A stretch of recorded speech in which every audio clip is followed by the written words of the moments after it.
Ah bah oui, ta mère, elle préfère faire des stories plutôt que t'emmener faire ton attestation de natation.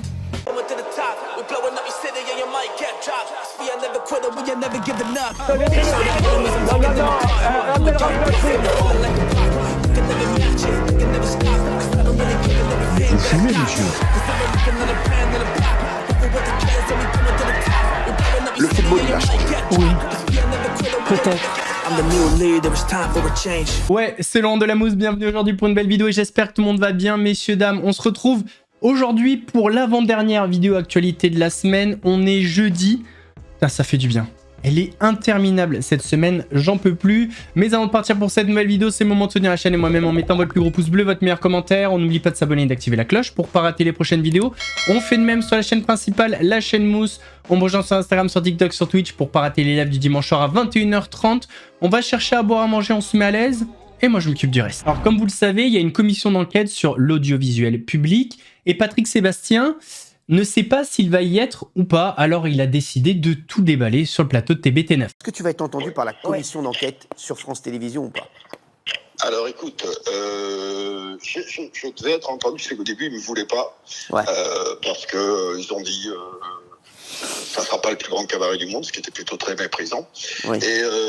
Et en fait, j'ai appris là qu'ils allaient peut-être m'entendre fin mars, début avril. Tu vois, ça recule, on ne sait pas, etc. Alors, en plus, si je peux me permettre un truc, Patrick, tu sais que c'est une énorme arnaque, ça, parce que tu sais, une commission d'enquête ne peut pas durer plus de 6 mois.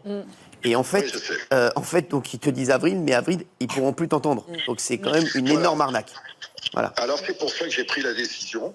Comme j'ai des choses à dire, certaines choses, j'ai pris la décision de venir chez toi lundi soir. Oh, voilà. T'es un amour, mon cher. Et lundi soir,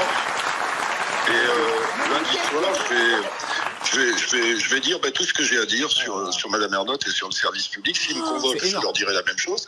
Mais je vais venir le dire chez toi parce que je vais être en direct. Et puis, alors attention, j'ai entendu à droite à gauche que j'allais faire des révélations explosives. C'est pas ça. Mais ce que je vais dire, c'est important. Toi, tu sais à 99% ce que je vais dire et tu sais que c'est très important. Tu es d'accord? Bien sûr. Non, mais c'est vrai. C'est vrai, d'accord. C'est des choses importantes. Et c'est vrai que voilà, c'est des choses importantes. Et moi, tu sais que voilà, moi, j'aurais mérité d'entendre et qui n'ont pas voulu entendre pour l'instant. Donc tu n'iras pas, donc tu iras à la commission. Parce qu'ils t'appelleront jamais. S'ils me demandent d'y aller, j'irai, mais je dirai exactement la même chose que je vais dire chez toi lundi soir. Alors, tu sais quoi, mon Patrick? T'es pas à l'abri que ça bouge cette nuit ou demain, parce qu'ils vont peut-être avoir peur, tellement peur que tu viennes lundi. Ils vont dire non, finalement, on va t'entendre en février. Donc, ils n'ont pas à avoir peur. Ce que j'ai à dire, tu en connais 99%. C'est la vérité, c'est la réalité. Et à un moment, il y a des choses, puisqu'ils font une enquête sur le service public, il y a des choses toutes simples à dire. Après, ils jugeront si tout ce que je vais dire est légal. Si je peux résumer en une phrase, pour moi, Madame Ernotte, elle a installé sur le service public, avec votre pognon, une sorte de dictature idéologique et humaine, un peu froide, pour garder sa place et pour faire plaisir à des amis avec des révélations, avec des méthodes douteuses. C'est ce que tu penses alors, Patrick, c'est sûr, ça engage Patrick. C'est ce que je pense. Sûr. Et on t'attend lundi, on t'aime fort, merci mon Patrick. Pour rester sur Cyril Hanouna, je ne sais pas si vous vous souvenez, en 2022, il y avait un jeune homme qui était SDF, qui avait été reçu sur le plateau et on lui avait fait des promesses. Aujourd'hui, aucune de ces promesses n'a été tenue et il est très en colère. T'as 19 ans, t'es sans domicile fixe, tu pourrais être notre fils, notre frère. Il y a un mec qui pèse 250 millions d'euros qui utilise l'image de la précarité pour s'enrichir. Tu vas avoir un rendez-vous avec un monsieur, il a été touché par ton témoignage, mais on va suivre ton aventure et tu vois, peut-être que c'était un mal pour un bien. Le fait que t'es passé sur TPMP avec Hanouna, beaucoup de gens te demandent, il s'est passé quoi ensuite? Quand je suis passé en direct, on m'a proposé un travail et le lendemain, j'ai fait l'entretien d'embauche et je suis repassé en direct pour expliquer l'entretien d'embauche. Sauf que j'étais censé arriver à Paris, qu'ils me rappellent, qu'ils me disent le restaurant dans lequel je devais aller travailler, sauf qu'ils m'ont jamais rappelé. J'ai eu 0 nouvelle de la production et plus nouvelle de l'employeur, du coup je suis arrivé à Paris, mais j'ai plus rien. Il y a des gens dans les commentaires qui disent « Ouais mais non, moi à l'époque j'ai vu, c'est lui qui est pas allé, qui a pas fait ce qu'il fallait, etc. » Moi, je veux juste ton témoignage. Parce qu'aujourd'hui, voilà, moi, je suis pas un juge, j'étais pas là à l'époque. J'aimerais qu'on puisse comprendre. Toutes mes paroles, elles ont été justifiées par des journaux et des articles de presse en disant Cyril Hanouna accusé d'avoir lâché un SDF, tu vois. Et toi, tu penses que t'as fait ce qu'il fallait. Moi, je suis venu, j'ai parlé, on m'a promis des choses, ben, les promesses sont pas tenues, ben voilà. Et tu lui en veux aujourd'hui? Ah ouais, à mort, mon frérot, là, s'il fait appel à son droit de réponse, moi, je vais le voir sur son plateau direct. Hein. Ah, mais l'idée, c'est pas de faire la guerre. Ah ouais, mon frérot, guerre. mais quand il y a un mec qui pèse 250 millions d'euros, qui utilise l'image de la précarité pour s'enrichir et pour faire une augmentation, qui passe monter son audience, mon frérot. Pourquoi tu t'es senti utilisé en fait? Bah encore heureux, je me suis senti utilisé, mon frère. Bien sûr, frère. T'attendais quoi exactement du coup de cet entretien? J'attendais rien spatialement, mais qui tient ses promesses au minimum, tu vois, mais. Ça... On en a parlé hier, le streamer Narutovi et le streamer Safin, qui étaient les co-streamers de Jean Portmanov, avaient été placés en garde à vue. Ils sont sortis sous contrôle judiciaire et il y aura un procès en juillet. Ce que vous avez vu et ce que nous avons tous vu, c'est du cinéma, c'est même du catch, c'est de la simulation et ce n'est en rien des infractions pénales. Après 24 heures de garde à vue et une audience devant le juge des libertés, les deux streamers ONC alias Naruto et Safinash ressortent libres avec un placement sous contrôle judiciaire. C'est le premier dossier de l'histoire de ma carrière où vous avez des plaignants qui ne sont pas partie civile. Ça veut dire que aussi bien ces mineurs que malheureusement le regretté Jean Portmanov et Koudou ont été entendus par les services de police et ont dit « nous ne sommes pas victimes ». Les deux hommes sont connus pour avoir participé à des streams diffusés sur la plateforme Kik, aux côtés de Jean Portmanov, de son vrai nom, Raphaël Graven, mort en direct lors d'un live stream l'été dernier. Ils ne sont pas poursuivis pour la mort du streamer, mais pour des coups et humiliations répétés avant le décès. Ces investigations permettaient de mettre en évidence plusieurs scènes de violence. Un enregistrement mettait en scène un mineur de 10 ans qui était jeté sur Raphaël Graven dans le cadre d'un combat de catch. À l'issue de l'audience, le juge a ordonné le versement d'un cautionnement de 30 000 € pour ONC et 15 000 € pour Safinash, l'interdiction de quitter le territoire national, ainsi qu'une interdiction d'enregistrer et de diffuser des vidéos en ligne. Mon client est extrêmement déçu du traitement judiciaire qui lui a été fait. Il a été aujourd'hui libéré, mais avec une caution qu'il n'aura pas les moyens de payer, avec une interdiction de travailler. Les deux streamers ONC et Safinash seront jugés le 6 juillet prochain. Alors, il y a un drama que je ne connais pas bien en ce moment. On en a vite fait parler, mais je connais pas exactement tout. Entre Emma Paris, bon, celle-là, on la connaît, on en avait parlé avec Magali Berda notamment, et son ex-compagne, Pyramide Maudite, là où je sais pas quoi.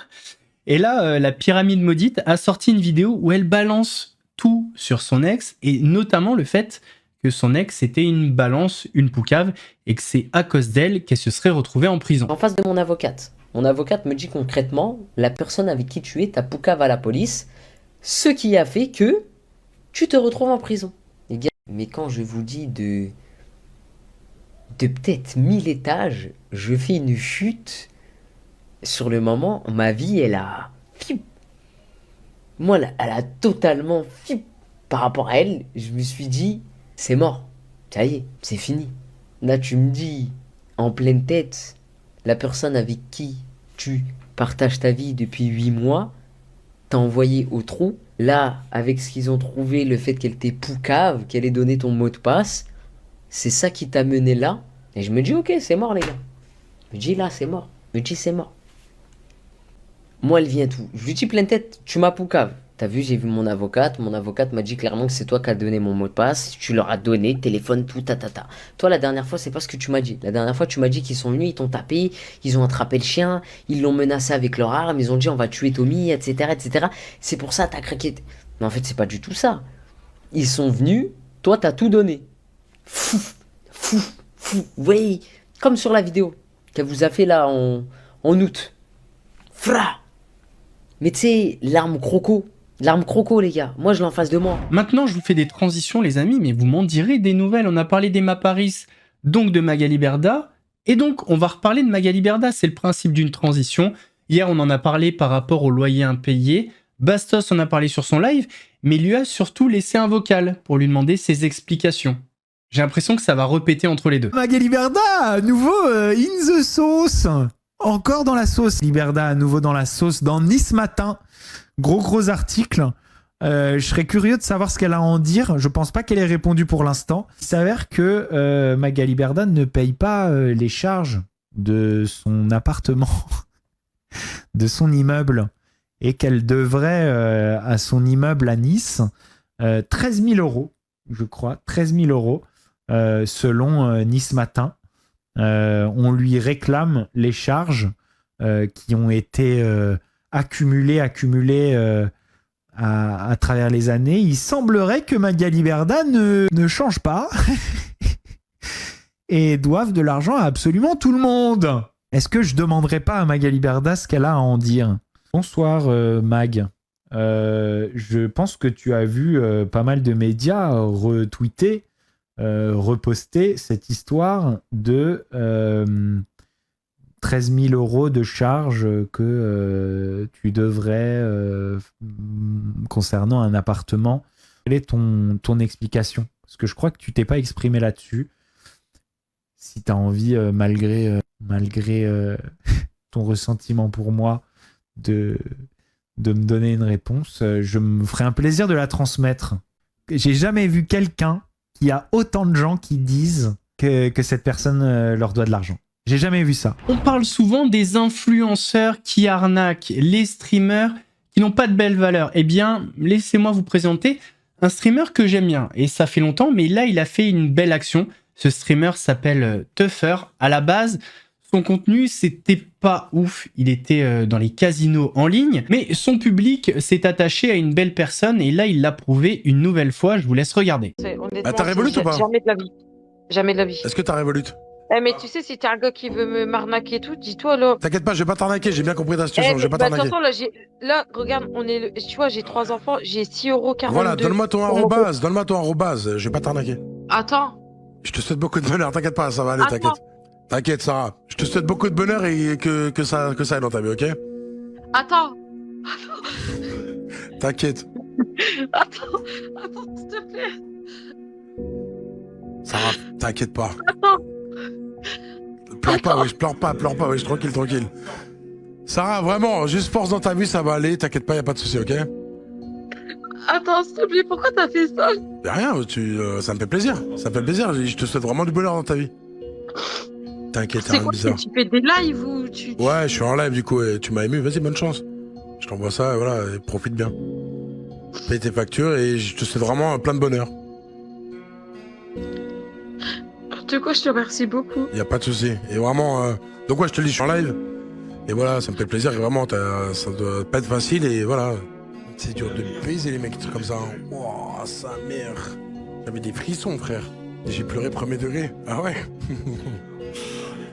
Wow, ça m'a donné des frissons, la tête de homme. Alors, je suis désolé de casser l'ambiance, mais pour les amoureux de sport, pour les amoureux de rugby, il y a une très mauvaise nouvelle. Rentrons, messieurs, dames, il pleut. Winnie Antonio, le pilier de La Rochelle et du 15 de France, a eu un problème cardiaque et a été contraint d'annoncer la fin de sa carrière. S'il y a bien un joueur en France qui faisait l'unanimité, c'était bien lui.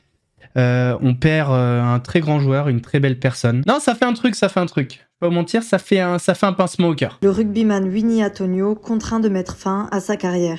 Le club de La Rochelle a annoncé la fin de carrière de son pilier international Winnie Antonio. En cause, un accident cardiaque qui l'a conduit à l'hôpital. À l'issue de son hospitalisation, Winnie devra observer une longue période de convalescence. Il est désormais établi qu'il ne pourra pas poursuivre sa carrière de joueur. Selon les Rochelais, l'état du joueur est aujourd'hui stable et il demeure sous surveillance en soins intensifs. Il s'agit d'un coup dur pour le joueur de 35 ans aux 68 sélections. Le natif de Timaru, en Nouvelle-Zélande, avait annoncé sa retraite internationale avant le mondial 2023, avant de changer d'avis à la suite de la compétition. Blessé aux ischio-jambiers en juin, il avait aidé le staff de La Rochelle en tant qu'entraîneur de la mêlée avant de revenir sur les terrains début décembre. Avec les Bleus, il a grandement participé au Grand Chelem de 2022 et à la victoire lors du tournoi 2025. Il avait encore été appelé dans la première liste du 15 de France pour le tournoi des 6 Nations 2026, mais avait dû déclarer forfait après une alerte lors de l'échauffement du match contre Clermont dimanche soir. Sur le plateau de Jean-Marc Morandini, on a eu une séquence croustillante.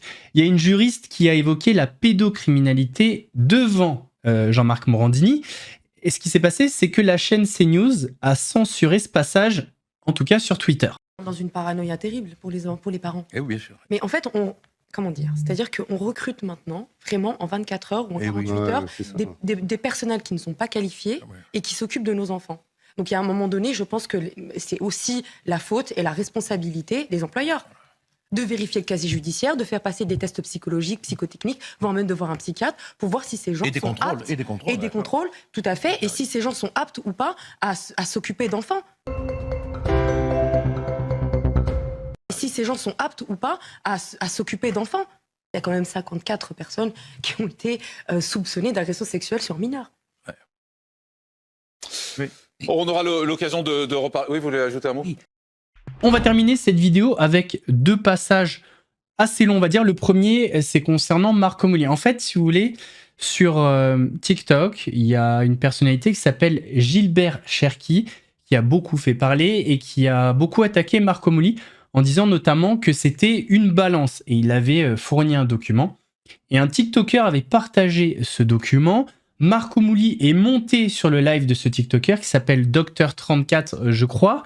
Et il l'a littéralement allumé, voire menacé. Mais comme tu t'es fait niquer, je suis content. T'as compris? Comme tu t'es fait niquer par les personnes qui te disent ouais, mais là tu m'es en face de moi. Un mec qui fait 12 ans de prison, c'est pas un mec qui balance. Comme ça, tu sais. Et quand tu vois des dépositions, vois-les réellement s'ils sont vrais ou pas. Parce qu'il y a que les hommes qui savent qui je suis. T'as compris? Et le mec, il veut faire du buzz sur moi. Tu crois que je vais monter avec lui en live pour faire du buzz sur moi? Non, mais vous ne branlez pas un peu tous? Si j'avais envie de faire des lives, tu crois que j'aurais pas fait des lives? C'est comme Greg Zawi. Greg Zawi veut faire du live. C'est son problème. C'est pas le mien. Donc, docteur, la prochaine fois que tu parles des gens que tu connais pas, va doucement parce que ça peut te ramener des vrais problèmes. Parce que les problèmes ne sont pas finis. Et je te le dis, les problèmes ne sont pas finis. Te casse pas la tête. Est-ce que tu me comprends? Pas de soucis, j'ai très bien compris. Alors, maintenant, tu vas t'excuser parce qu'il y a une chose que je vais te dire. Moi, j'ai jamais travaillé avec Gilbert. Et quand il travaille pas avec un mec, ça sert à rien de balancer les gens. T'as compris? Donc, quoi qu'il arrive, j'ai jamais rien fait avec ce mec-là. Mais je monterai pas sur son live pour faire du buzz sur moi. Parce qu'il suffit qu'il parle pas de moi, il fait pas de buzz. T'as compris? Ouais. Est-ce que tu comprends? Bien sûr, je t'ai compris, Marco. Ok, qu'est-ce que t'as à dire maintenant? Écoute, je suis désolé d'avoir rediffusé des mauvaises informations. Ouais, mais maintenant, il va falloir que tu ailles voir vraiment la déposition. Et tu vas faire montrer qu'elle est fausse, la déposition. Parce que c'est ton problème, c'est toi qui as publié cette déposition. Et ah non, c'est lui. Non, il l'a publié une fois, lui. Il a vu qu'il avait tort. Il avait vu qu'on allait l'attraper. Il a vu qu'on allait l'attraper. Toi, tu l'as diffusé 4 fois exactement, je te les envoie. Je te les envoie 4 fois, tu l'as diffusé. Donc, je veux savoir pourquoi tu parles de gens que tu ne connais pas. Et maintenant, si tu as envie de faire montrer mon visage à tout le monde, tu peux m'allumer. Non, non, t'as pas compris, c'est pour te faire voir que c'est moi. Tu vois? Moi, j'allais aller chez toi pour toi. J'allais aller dans ton bled pour toi. Pour te faire montrer quand un mec, il fait 12 piges de placard. Et que c'est pas une balance. Et pour un mec qui est en plein procès en ce moment, tu sais que j'ai un autre procès là, à Rennes. Tu sais que je suis en plein procès. T'as compris? Donc le mec, ça serait une balance. Ça serait depuis longtemps qu'il aurait pas eu de procès, il aurait pu être en prison. Et je viens de sortir de prison il y a 2 mois. Donc alors maintenant, j'attends tes excuses. Je suis désolé, Marco, d'avoir publié cette... ok, maintenant tu peux aller récupérer la déposition que t'as et tu fais montrer à tout le monde et tu la vois bien qu'elle est fausse. Je l'ai pas. La seule déposition, c'est celle qu'il a publiée. Et celle-là qu'il a publiée, regarde qu'elle est fausse si t'es intelligent comme garçon. Si t'as fait de la prison et si tu sais c'est quoi les auditions. Regarde-la bien. Parce que c'est un mec comme Eric Sued qui l'a envoyé. Et un mec comme Eric Sued, c'est un mec où j'ai un problème avec lui. Donc quand t'as des problèmes, les mecs ils savent où je suis. Quoi qu'il arrive, je traîne dans la France entière. Je vais tous les enlever, Marco, et je vais dire clairement, je vais faire une vidéo en disant tout ça, on me l'a diffusé et je suis désolé et j'ai aucun problème avec Marco et j'en veux pas. Non, c'est pas une question d'avoir un problème avec moi. Personne n'a de problème avec moi. Personne n'a de problème avec moi. Le seul problème que je peux avoir avec des gens, c'est celui-là qui touche ma femme ou mes enfants. Le reste, pour moi, c'est de la merde. T'as compris? Le mec, tu m'as dit, je t'ai dit. Moi, la seule différence, c'est que je ne parle pas des gens, je monte pas dans les lives, je reste de mon côté, je fais mes affaires tout seul et je reste tout seul. Et la dernière séquence un petit peu longue, c'est Amandine Pélissard qui raconte sa vie. Elle a un problème avec la maîtresse de sa fille, N'hésitez pas à me dire en commentaire si pour vous la maîtresse a raison ou pas. Dans les commentaires sur les réseaux sociaux, la plupart des gens donnent raison à la maîtresse. Vous savez ce qu'a osé dire sa maîtresse devant tous les enfants, hein, devant 30 gamins? Ah bah oui, ta mère elle préfère faire des stories plutôt que t'emmener faire ton attestation de natation. Amandine Pélissard est dans tous ses états. Et pour cause, elle ne supporte plus la maîtresse de sa fille, Alina, à qui elle a décidé de déclarer la guerre. Une histoire qui, vous allez le voir, est en train de prendre d'énormes proportions. Paul, encore une fois, de se faire salir, de se faire marcher dessus, de se faire humilier, et encore pire là, par le biais de ma fille. Et là, on parle pas d'harcèlement scolaire des élèves ou quoi, hein. On parle de l'enseignante. Oui, oui, attention, écoutez bien, hein. C'est lunaire, hein. Mais là, ça va vraiment chier, mais vraiment. Donc voilà, comme je vous disais, on parle pas du tout d'harcèlement scolaire, rien à voir avec les élèves et tout. Je vous parle de l'enseignante, d'Alina. Alors pourquoi je décide d'en parler en story? Parce que ça commence à bien faire. Mardi soir, Alina rentre de l'école en me disant, parce qu'en fait, voilà, elle part en classe de mer en mai avec sa classe. Et en fait, pour la classe de mer, il faut une attestation, vous savez, d'un maître nageur, comme quoi la petite sait nager. Parce que bon, elle sait nager, vous savez, vous remplissez les documents, vous cochez c'est nager, c'est pas nager, c'est nager. Et il nous demande donc une attestation d'un maître nageur. Sauf que du coup, Alina rentre avec cette information-là mardi. À 4h30, elle nous dit, il faut aller faire le test demain dans une piscine avec un maître nageur, avoir une attestation. Et je lui dis, bah non, demain on pourra pas parce que on avait le bilan de kiné de Maëna. Hier après-midi, du coup, mercredi après-midi, on avait le bilan de kiné qui était prévu depuis un petit moment, qui nous a pris à peu près 2 heures dans la journée. Le matin, on a des enfants qui avaient de l'orthophonie, donc le lendemain, c'était pas possible. Donc je lui dis, non, on le fera la semaine prochaine. Comme la classe de mer est en mai, c'est pas non plus dramatique, hein. La petite, elle rentre à midi, pas très bien, en me disant que sa maîtresse, donc, a demandé les attestations aux enfants qui avaient pu les faire. Donc il y en a d'autres qui ne les ont pas faites, hein. Évidemment, hein, vous doutez. Et donc la petite, elle rentre, elle me dit, oui, la maîtresse, quand je lui ai dit que je lui ai dit que mes parents pouvaient pas. Vous savez ce qu'a osé dire sa maîtresse devant tous les enfants, hein, devant 30 gamins, avec une voix assez haute, hein, pour que tous les enfants entendent. Ah bah oui, ta mère elle préfère faire des stories plutôt que t'emmener faire ton attestation de natation. Voilà ce qu'elle a dit à la gamine devant ses camarades de classe. Au début, limite, je la croyais pas. Je lui dis, mais tu rigoles, Alina, elle a pas dit ça quand même. Si, elle a dit ça. Avec Alex, on se regarde, on se dit, mais attends, c'est quoi ce bordel, quoi? Et c'est vrai qu'Alina, depuis le début de l'année, elle arrête pas de me dire, ma maîtresse, elle m'aime pas, ma maîtresse, elle est pas gentille avec moi. Elle est hyper réfractaire à l'idée d'aller à l'école, pas à cause des camarades, parce qu'elle a plein de copains, avec les enfants, tout se passe bien. Mais vraiment, par rapport à cette maîtresse, avec qui ça se passe très mal. J'avais déjà fait un signalement à la directrice de l'école, genre 1 semaine après la rentrée. Parce que dites-vous que 5 jours après la rentrée des classes, sa maîtresse s'est permis de lui dire, oui, mais toi, t'as pas le niveau, tu vas redoubler. 5 jours après la rentrée des classes en septembre. Hein. Ils avaient repris l'école depuis 5 jours, les gamins. Donc déjà, ils arrivent dans une nouvelle école, nouvelle maîtresse, nouvelle classe, nouveaux camarades et tout. L'autre, déjà, au bout de 5 jours, elle lui dit, oui, toi, t'as pas le niveau, tu vas redoubler devant tout le monde. Hein. Donc déjà, la gosse, elle était hyper mal. Donc on l'avait signalé déjà à la directrice, on avait demandé un rendez-vous avec Alex, on l'avait eu, on l'avait signalé, on lui avait dit qu'on trouvait quand même qu'elle était pas très sympa avec Alina, pas très objective. Et que pour moi, c'est pas en décourageant un enfant dès la rentrée des classes qu'on le fait progresser, voilà. Même si Alina elle a quelques problèmes au niveau dyslexie, enfin bref, rien d'insurmontable. En tout cas, ça se passait très bien dans l'école avant.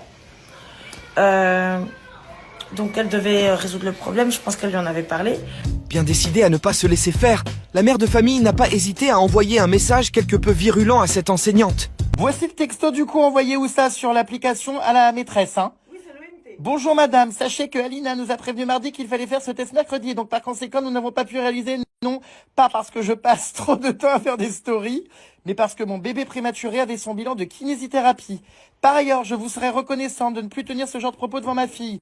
Je vais bien évidemment le signaler à la directrice établissement et faire un signalement à l'inspection académique.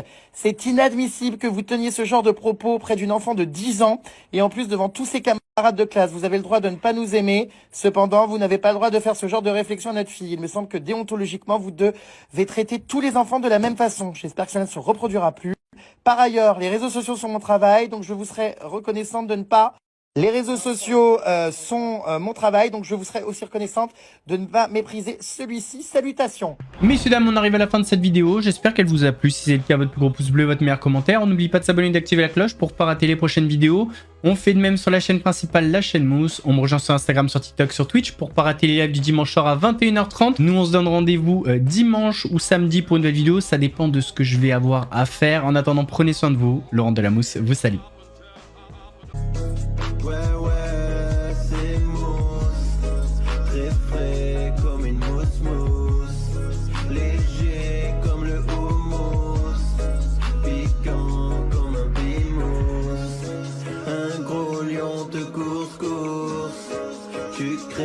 T'as la fausse j'arrive à la rescousse. Regarde, ouais c'est moi.